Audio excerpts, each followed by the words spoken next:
There's an old saying, finding a needle in a haystack. Well, today, there's a little needle in the haystack I want to tell you about that I bet you've overlooked just like I did.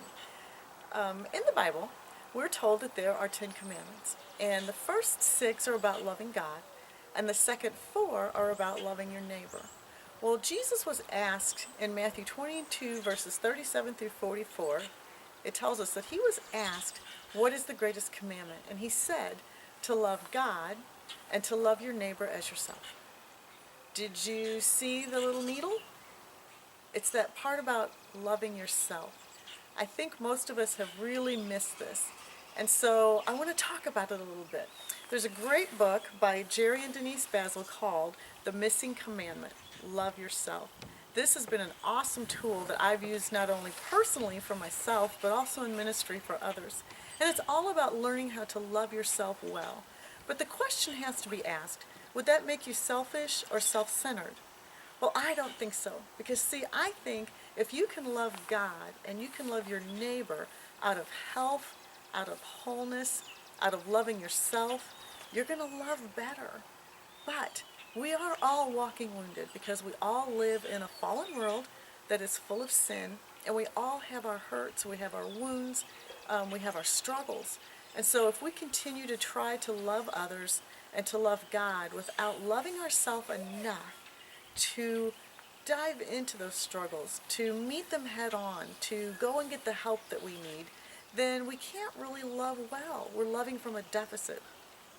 Well, how do you do this? Of course, you've heard me talk about my depression, what I went through, and how I had to go and get help with doctors, with medication, with counseling. But, there's lots of ways to do this, and you'll have to find out what's right for you. You may not need a medication, or you may not need actually a physical doctor, but you just may need somebody to pray with you. And I want to tell you, we do have a ministry at Cornerstone Church of Marion in Palmyra, Missouri, and it's called Oaks of Righteousness. And this is the healing prayer ministry that I'm involved with and that I minister to others in. And there's others, like the one, from Jerry and Denise Basil. Theirs is called The Father's Heart. And of course you can find them online as well as Oaks of Righteousness. But this is just one good tool, one good way of getting some healing is to meet with someone that can walk you through that journey and let the Lord show you what he wants to show you and reveal to you and the way that he wants to bring healing. So if you're struggling, get help. Go out there. We don't have to live in our woundedness and in our struggles and try to love out of that.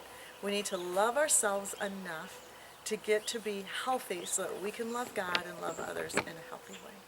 My name is Candy Rice. My ministry is Living Hope. You can find it at candyrice.org. There's information there about me, about my book, He Enriched My Life by the Death I Suffered, Learning to Trust God Through Depression. You can also contact me there if you would like me to come speak at your church or your event. And I hope that this has just been an encouragement to you to love yourself. It is part of loving God and loving your neighbor.